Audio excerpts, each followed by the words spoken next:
The Season 3 finale of Hallmark Channel's The Way Home was not messing around when it came to packing an emotional punch and setting up even more mystery for the next season, coming next year. It was a river of tears for sure, co-showrunner Heather Conkey admits to People. Over the course of the episode, Del, Andie MacDowell, time-traveled for the first time and witnessed her wedding to Colton in the 1970s. Kat, Chyler Leigh, and Elliot, Evan Williams, shows each other in a whole new way. Casey, Vaughn Murray, revealed that Susanna, Watson Rose, left Lingermore to the Landrys. Jacob, Spencer Macpherson, disappeared again, and Alice, Sadie LaFlamme Snow, and adult Colton, Jefferson Brown, had an honest heart-to-heart that turned into one doozy of a tearjerker. And then there was that whopper of a cliffhanger that saw a mysterious couple jumping into the pond in the 1970s and Sam, Rob Stewart, mirroring Elliot from the show's pilot in the present day. Here, showrunners and mother-daughter duo Conkey and Alexander Clark graciously help People break down some of the key moments of the finale and answer some of the most pressing questions about the season's final moments. Alexandra Clark: honestly, I don't think I can even talk about that day without bursting into tears. The first time everyone read the script was the cast read-through.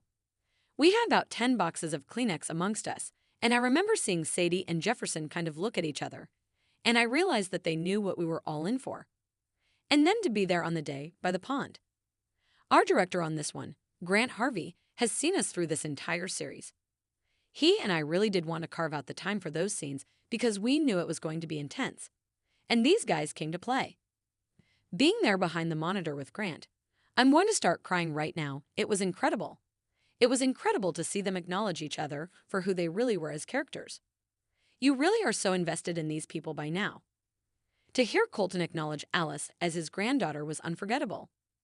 Truly, and I'm just going to say it, that was perhaps Sadie's best work to date. Clark K., it was incredible. We are so proud of them because, as you just said, I really do believe it was Sadie's best performance.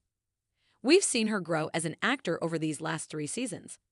And to see her do this in the moment, well, I was so proud as well as so emotional about it. It was, I think for both Sadie and Jefferson, it was an incredible, incredible performance. They're best across the board, both of them.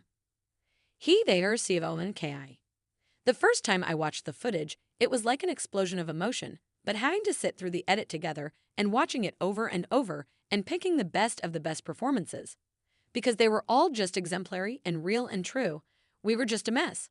The editor was a mess, everyone. And when we went from there to the mix with the music added, everyone was a mess again. I think we kept the Kleenex business running. Clarky? We decided that Del's story this season was going to be a bit of a personal attack on her memories. Because now all of a sudden Alice is going back to the 70s and seeing them from another perspective and seeing them from arguably Evelyn's lens and coming back to the present and informing her grandmother about, well, that's not the way I saw it, Grandma. Actually, it was this way, and feeling that kind of invasion. The fight that Alice and Del have in episode 5 of Stay Out of My Memories is exactly how Del felt through the entire season. But then it wasn't just Alice attacking those memories. It was all of these things they were discovering about Colton and the secrets he kept and the fact that he was a time traveler and knew about the pond. And she just spirals a bit, asking herself, are my memories real the way I remembered it? Which is this perfect, pure love story up until our son disappeared. Is that actually what it was? She starts questioning her own choices and Colton's choices. She thinks maybe she made him give up a music career, and maybe the reason he kept these secrets about the pond was because he resented her in some way. Everything has been thrown into question for her about her love story with Colton and how she remembers it. So in order to give her this massive redemptive moment, she had to go back and see what is arguably the start of a chapter of their love story, but also the happily ever after moment of their teenage love story, which is this wedding. To know that her memories are hers, to know that she wasn't wrong, she shouldn't have doubted their love. It was exactly as she remembered it.